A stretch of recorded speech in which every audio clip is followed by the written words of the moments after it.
My name is Inge Costanerazi, and you are listening to Inge Reads Section 4 and 5 of the SCA Fencing Marshal's Handbook from the April 2020 edition.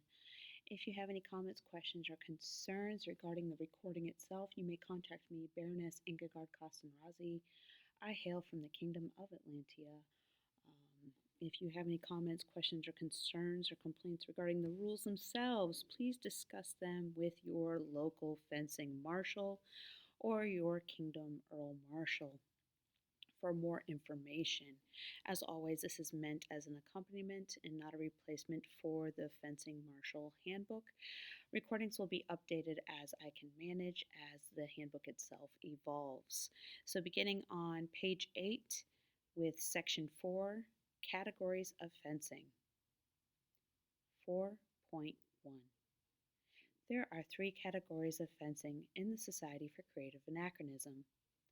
These are 4.1.1 Light Rapier, 4.1.2 Rapier, 4.1.3 Cut and Thrust Combat, otherwise known as C&T.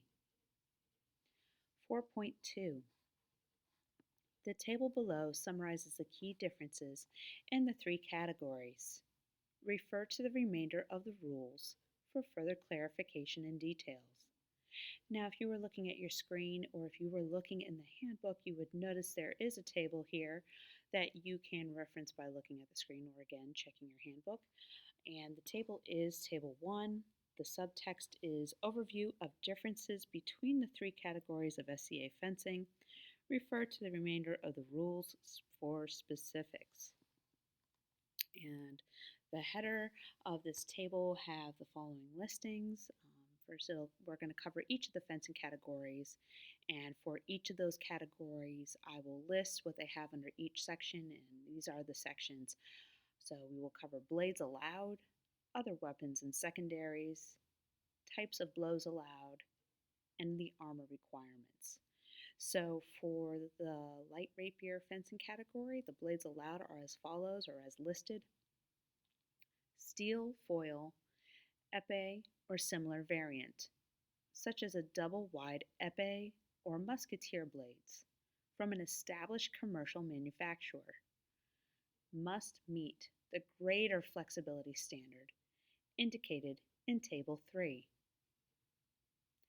Other weapons and secondaries under light rapier are as follows: sword, dagger, defensive object. Spears may not be used in this category. Types of blows allowed under light rapier: thrust, tip cut, push cut, draw cut. And the armor requirements for light rapier are standard. The next category is rapier fighting, and the blades allowed underneath this section are listed as follows, or the following text is here. Please listen carefully.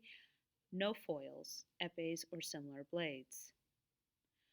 All blades must be made of steel and meet the greater flexibility standard in Table 3. Other weapons and secondaries underneath the rapier category: sword, dagger, defensive object, and spear.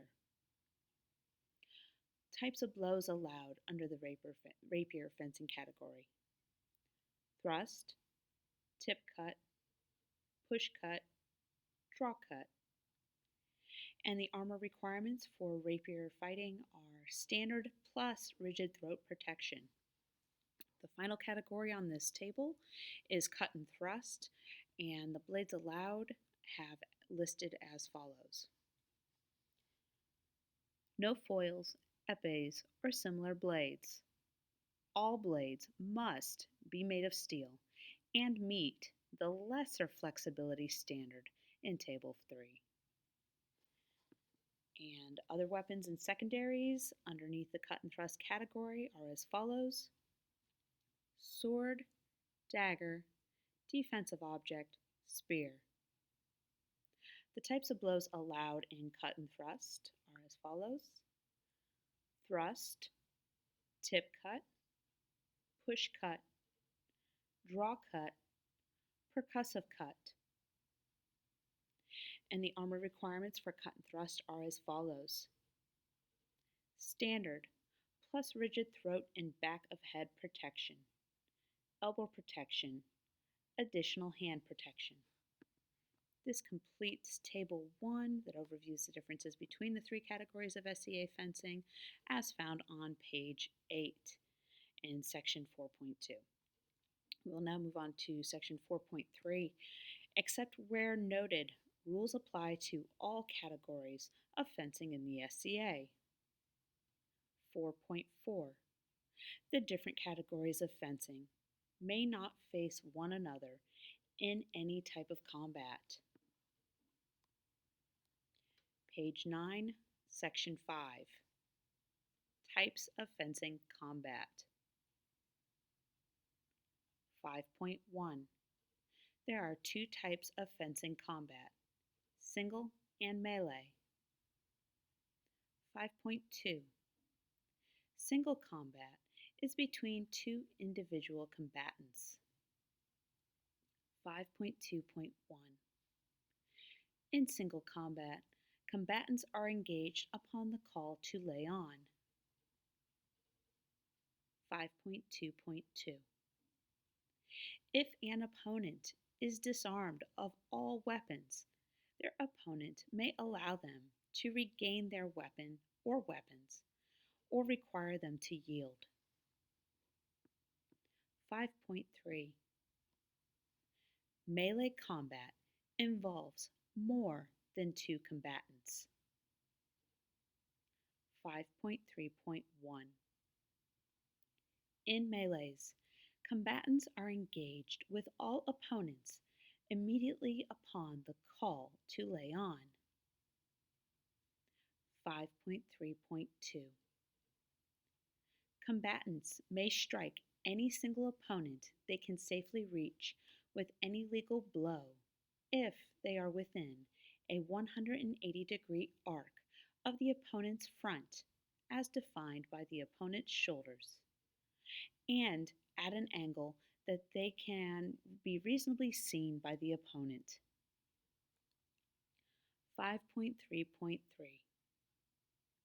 Combatants may strike any opponent who is part of a line if the attack is delivered within a 180-degree arc relative to the local line the opponent is part of.